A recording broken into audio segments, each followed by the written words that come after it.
jirrajiftu ummata keenya qaalii babbareedduuwwan shamarran keenya jechuudha. Har'a waa akkasiin jechuudha. Waa akkasiin jechuudha. Ijoolleen baay'ee yeroo baay'ee ijoolleen diddeentuun araba fakkaatanii rabbiin buusin tallaqee egaa samiirra garsiin darbee maal nuun jettuun warra gurraalee yookiin warra magaalanii jechuudha. Maaliif kun jidduun eela kun amma fakkeenyaaf isinitti mul'ate kun gurraacha. Kun gurraacha miti. Kunillee gurraacha miti.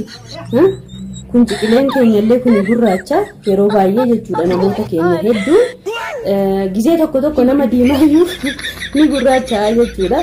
Mormi keenya kunillee ni gurraacha, jilbi keenya illee ni gurraacha. Bakki baay'ee keenya gurraacha.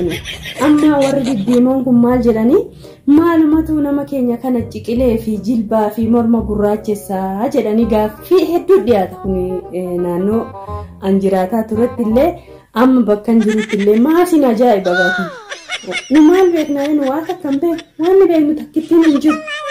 Siniin warra babbareedaa diddiimoo illee ka adii kanallee kan sin kallaqe rabbuun.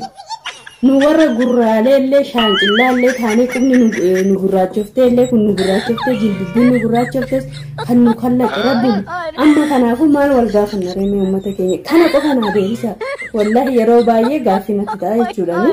Maaliif yoo jettanii akka waan namni kun ofiin ofuume abeet borciin shaagamiga abeet udduun shaagamiga abeet harmi shaamanga nu maal toona gaa waan tokko waan gochuu dandeenyu jiru moo rabbiin deemaa wal lolaa dhara rabbiin walitti buusinaa billaa aleekum dhaabbadhaa ijoollee akkasii